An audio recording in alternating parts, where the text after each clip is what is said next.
The script of the Kartilya of the Katipunan. All members of the Katipunan organization from the province of Caloocan were gathered to discuss the book that made by Emilio Jacinto, the Kartilya of the Katipunan, which contains principles and rules from the members of Katipunan so that they will be a nationalistic for their own country and be a fully Filipino for action or words. Lesson everyone. We are here to be united for the good relationship of each other. The Supreme is here now to lead this organization for general peace and love for the people. The Supreme, you are the one to speak now.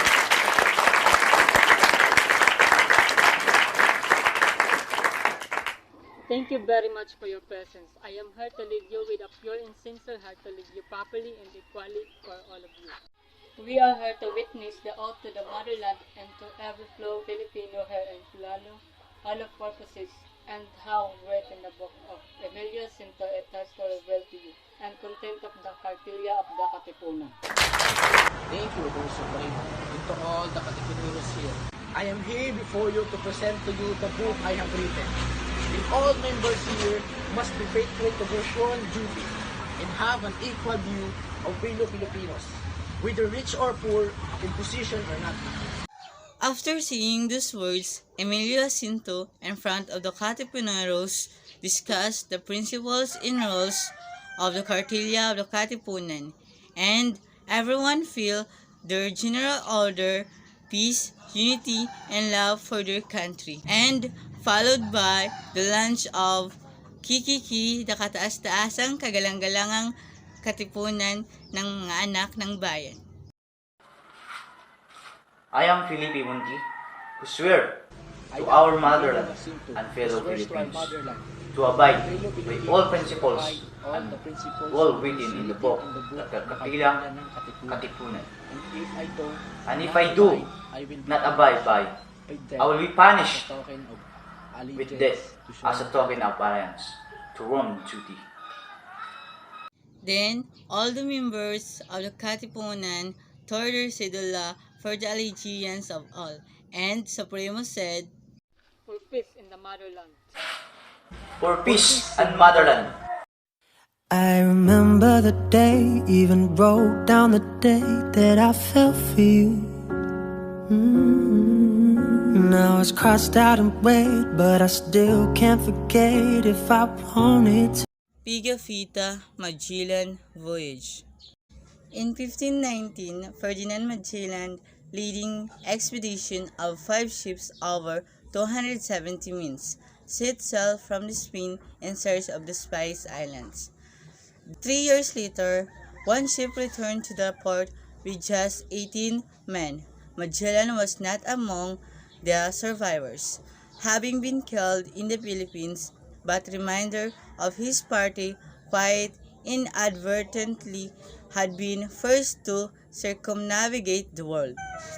One of the survivors of the voyage was Antonio Pigafetta, a young Italian nobleman and volunteer member of the crew.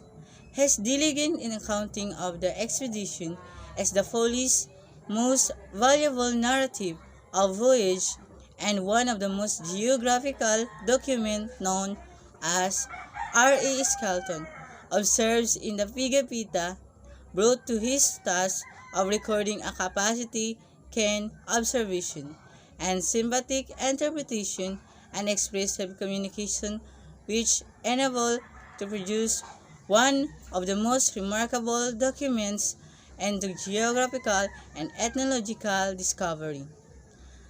Fortunately for us, Pigafetta recorded all the things that had occurred day by day during our voyage.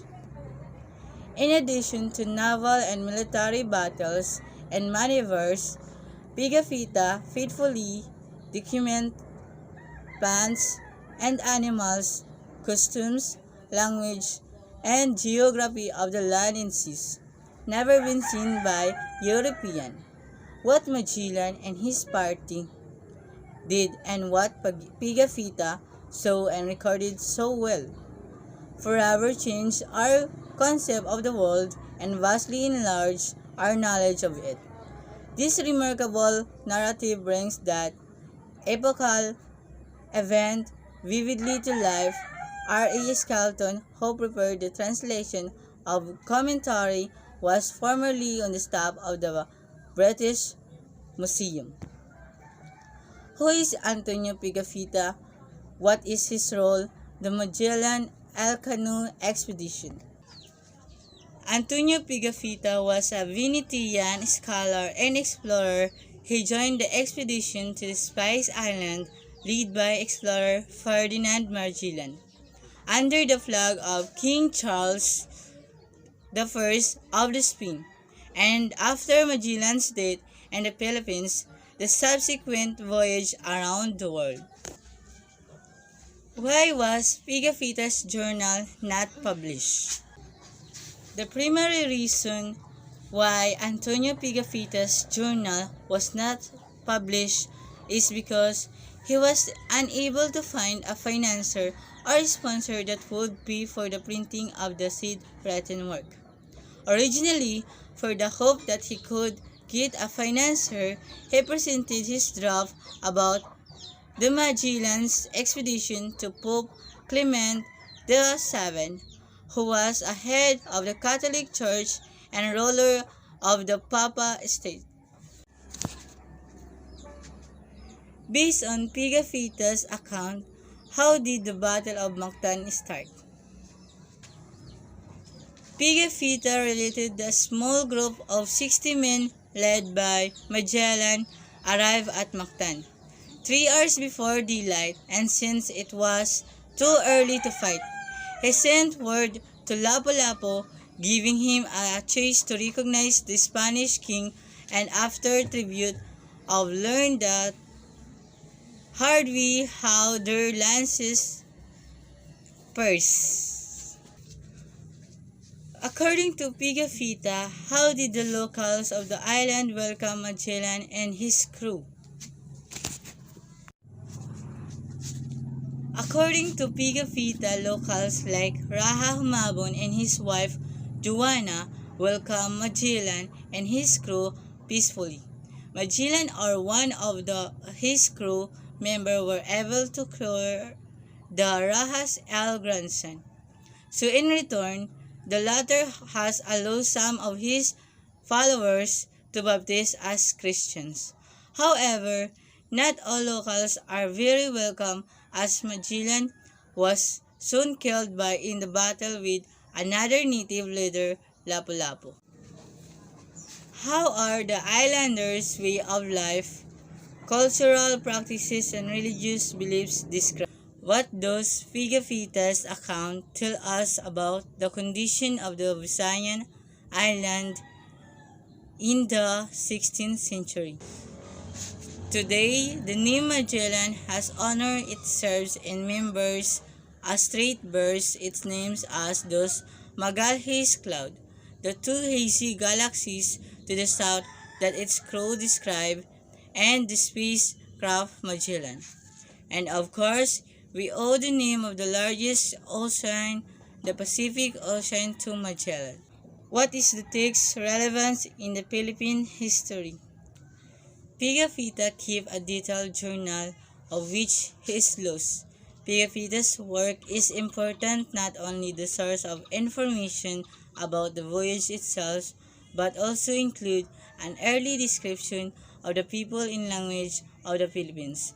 Of the approximately 240 men who set out with Magellan, Pigafetta was one of the only 18 who returned in Spain. What insights did you gain from reading the text? The most valuable we gain in the text is Magellan's emotional intelligence during this event shows at the same time his ability for self-restraint and great authority, and most important are how we use each one. This is the valuable lesson of the empathy and leadership's strength and self-power.